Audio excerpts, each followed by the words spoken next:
Humility is the chief virtue of the Christian life.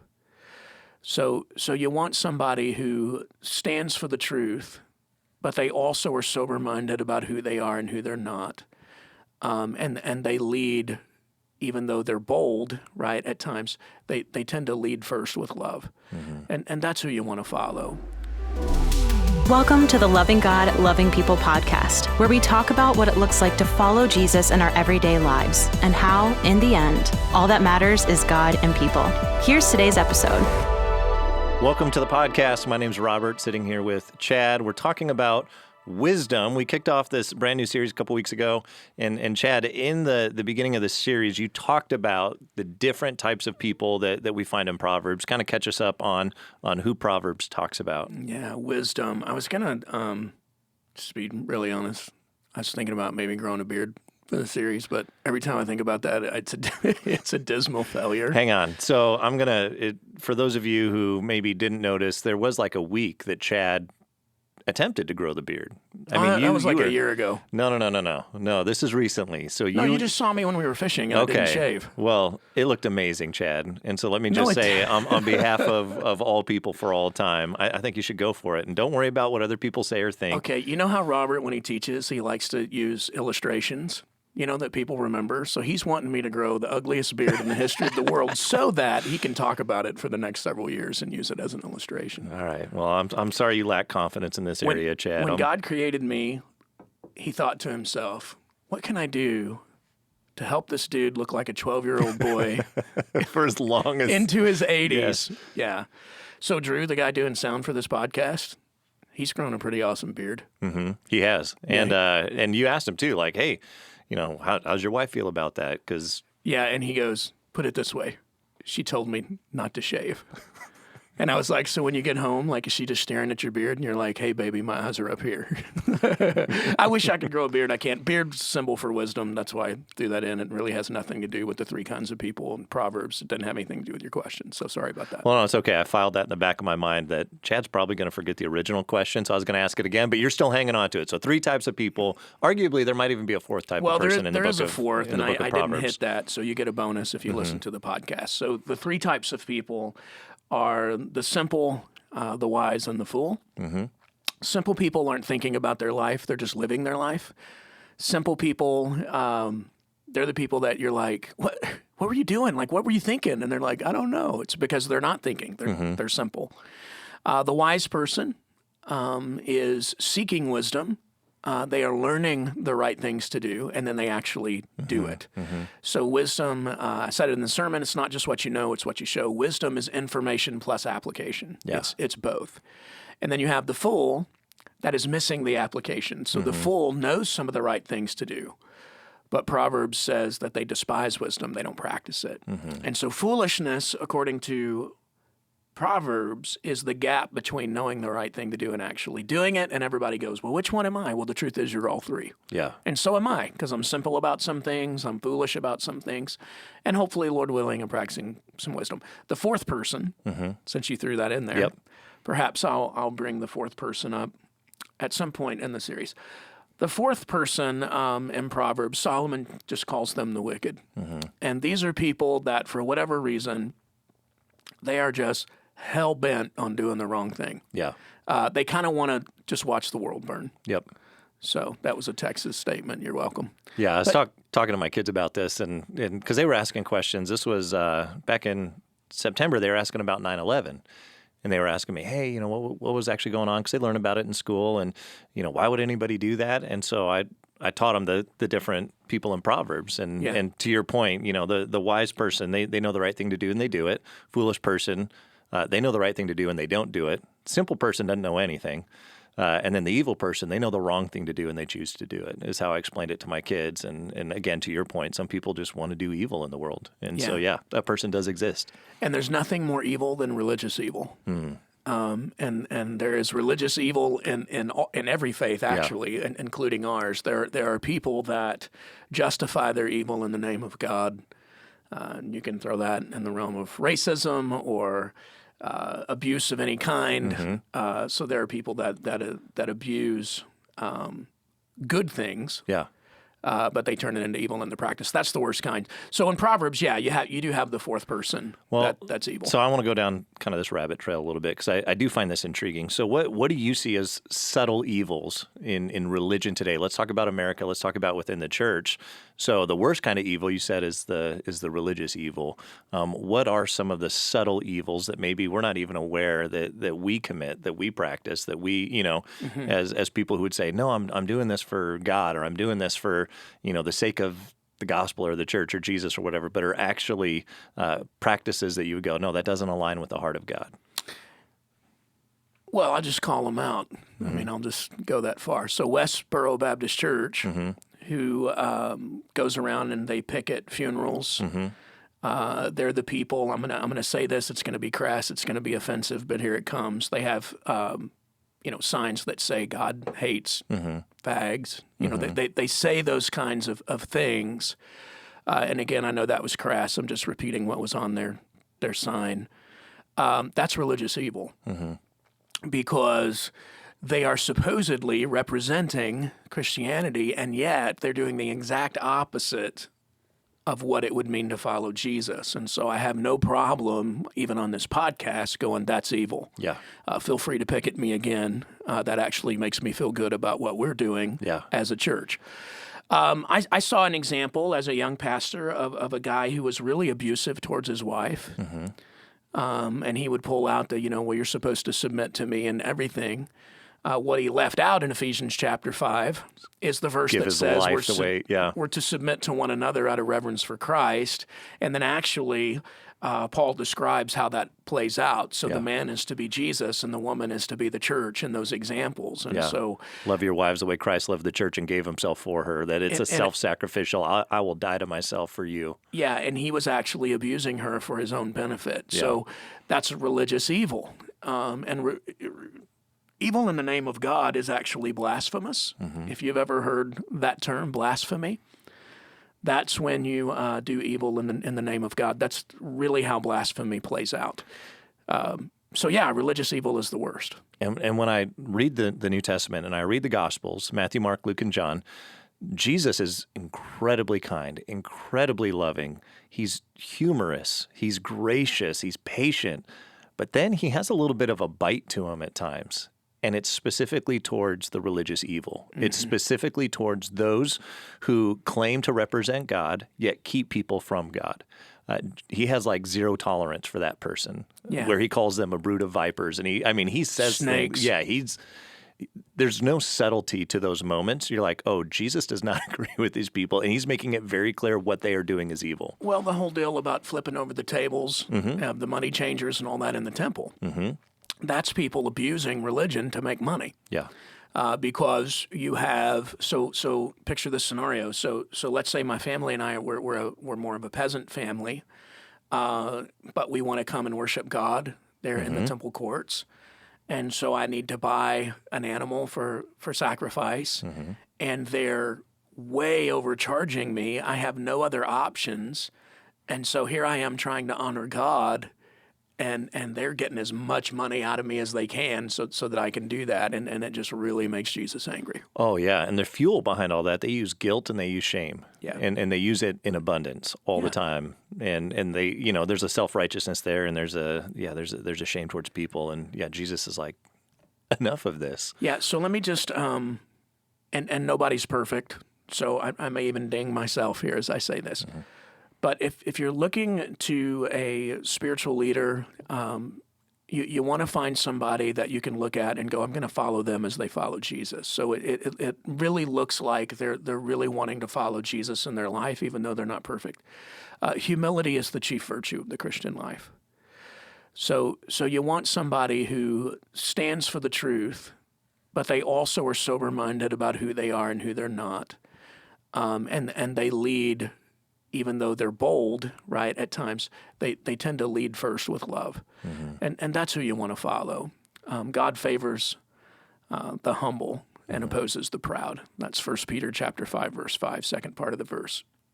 Humility is the chief virtue of the Christian life because God gives grace to the humble. And so if you're looking for somebody mature, is there a humility about them? Even in their talents and gifting and confidence, is there a sober-mindedness about who they are and who they're not? That's what you want to look for.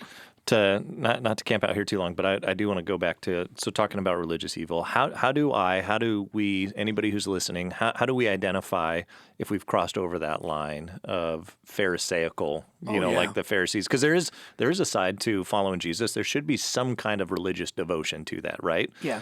Without the religiosity of, this is some kind of a legalistic, I'm better than you, or hierarchy or whatever. How do we personally evaluate, okay, am I being Pharisaical in some area? If you've ever used the Bible as a weapon, you've crossed over. If you're using the Bible more as a pair of binoculars to look at everybody else's life instead of a mirror to examine your own life, there's a good chance you've crossed over. Again, humility, right?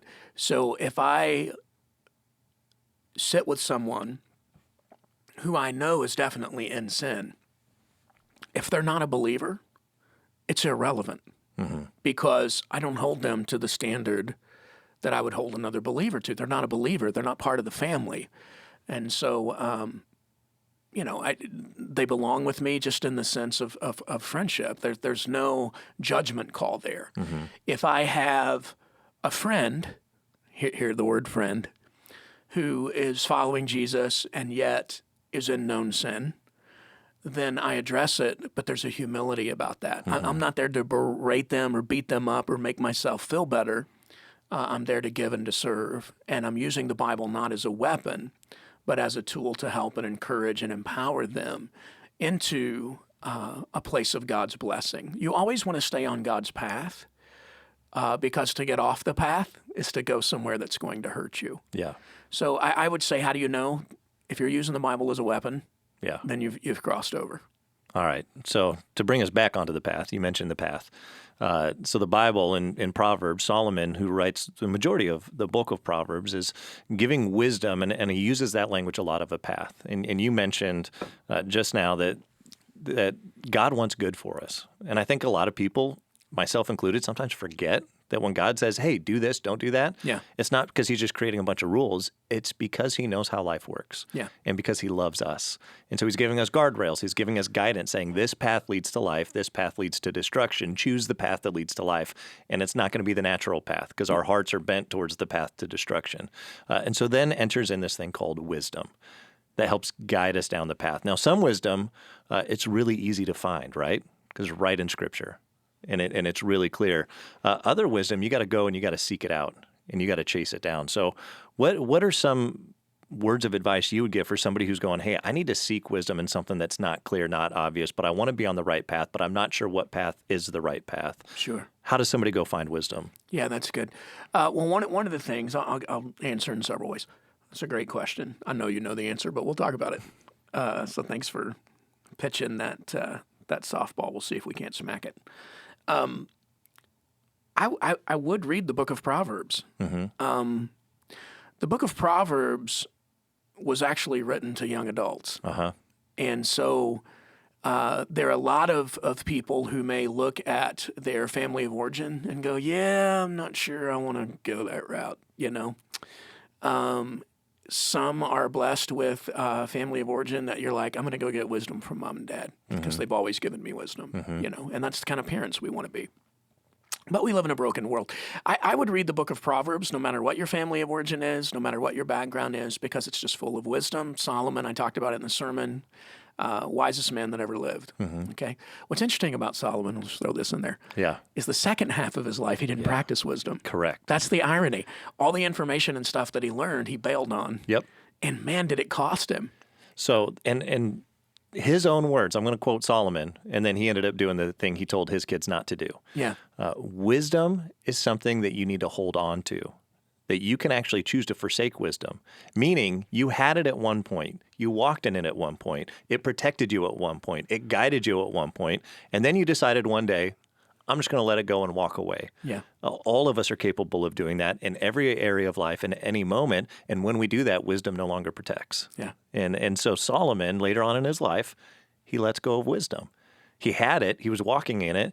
And then he chased after all these other things that he told his kids, don't do this. But then here's the redemptive side of that story. Later in life, he writes Ecclesiastes. And he says, in case there's any question out there, chasing after all of these things, all the sex, money, power, chasing after all of that, just so you know, it's vanity. Yeah. It is a complete waste of your time. And he achieved all of those things in great numbers and said, yeah, that's not going to satisfy the soul. Sure. Well, and we see that all the time in modern time. Yeah. How many stories have we heard of people that have everything we want? So let's just name the three, right? Money, sex, and power. And they're miserable. And we read about them in the tabloids or see it on the news or whatever. Solomon was one of the first to go, yeah, that doesn't do it. Yeah. And But the good news, right? You can get back on the path. That's right. So you walked away, you can walk back. The word repent means to do a 180. Just get back on the path. Yeah. Yeah. So I would say if you're listening right now and in your mind, and it's also really easy to be wise in your own eyes, but not necessarily wise in the eyes of God. But you might think, okay, yeah, I'm walking the path. I'm doing all of that. Don't become arrogant in that and know that you are capable of making a terrible mistake at any moment. Oh, yeah. And be wise to that and put up guardrails and boundaries to keep you on that path. Have people in your life that can speak truth into your life.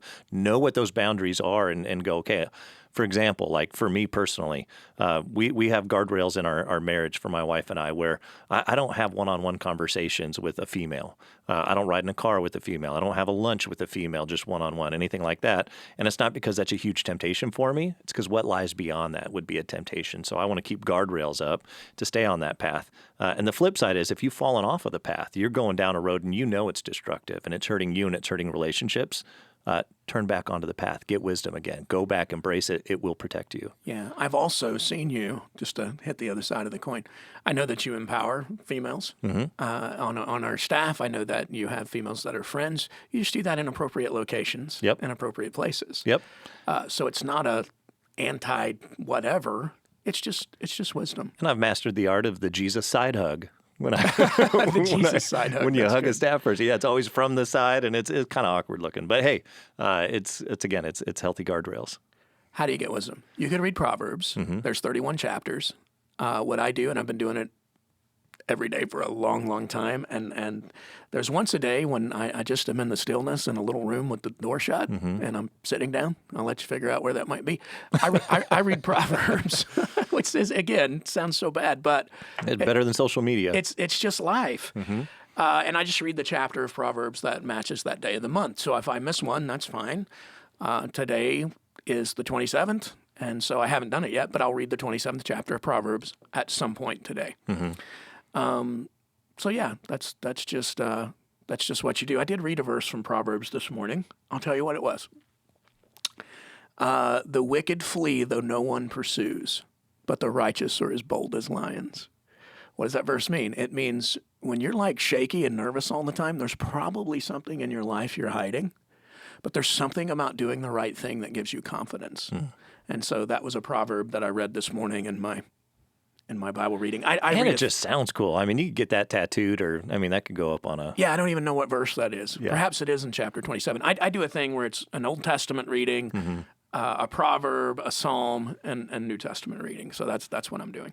So that was the proverb from this morning. It's funny that I remember that, huh? So read Proverbs. I would do that, practice it. And my Bible, I have a Bible at home that... all the Proverbs on money, I put a $sign by it.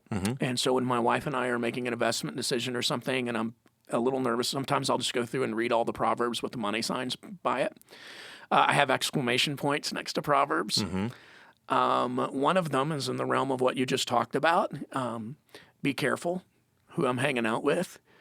There are certain relationships, if you feel a little odd there, or you're like something's in the air, Proverbs says, be careful about that if you're married, So Proverbs. Another thing that I do is I try to ask people who are ahead of me.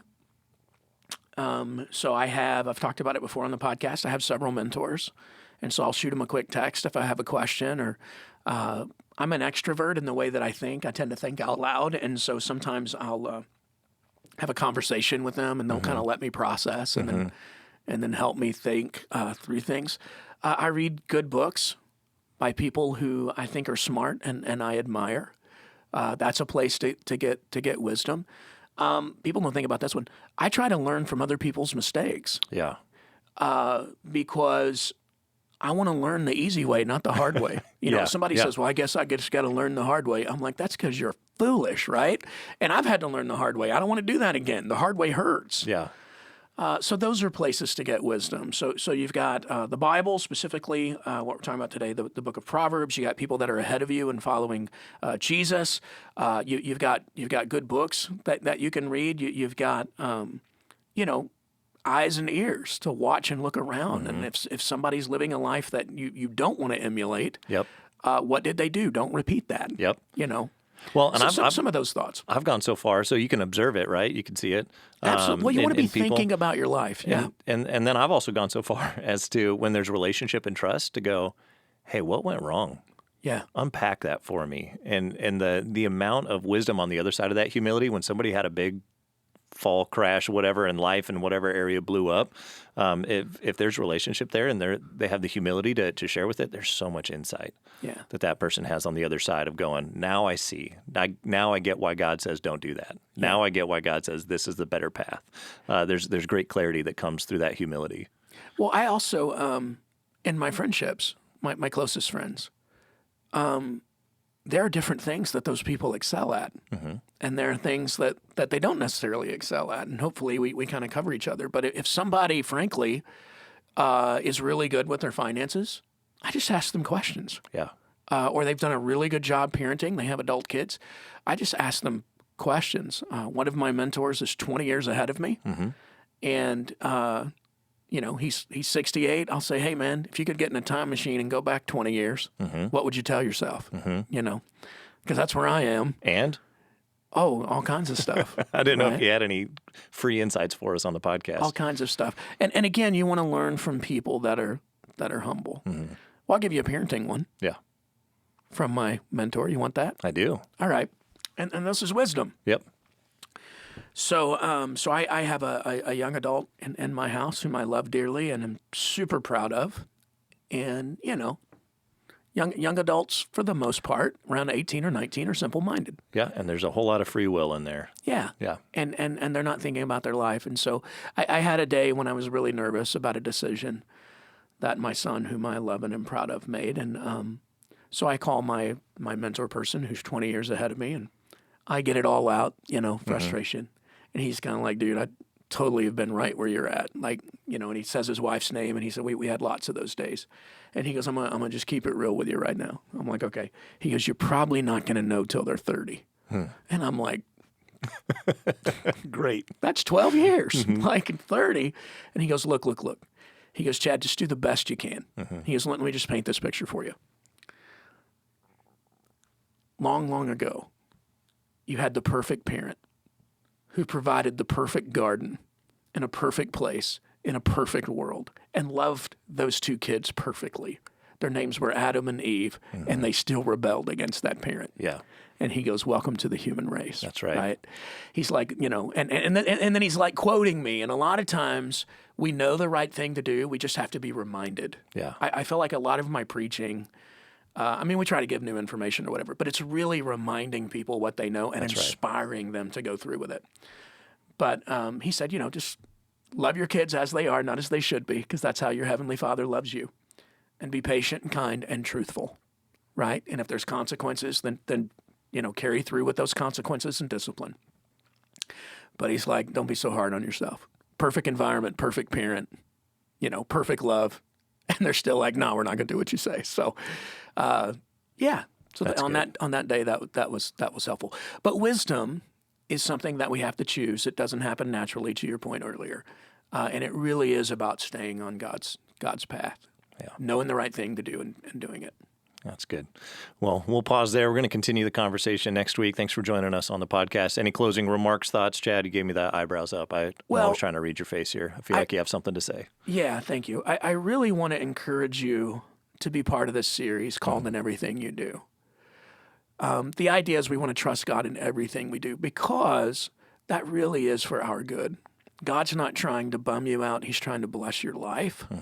And so we want to walk in wisdom. What does he want us to do? And then we just want to choose to do it because that's how you live a blessed life. And he wants that for you, and so do we. So check out the series and everything you do. Thanks for watching this week's episode of the Loving God, Loving People podcast. Make sure you subscribe to this channel and click the bell so that you'll never miss an episode. And while you're at it, if you found value in this conversation, we'd love it if you would like this video, leave us a comment, and even share it with a friend.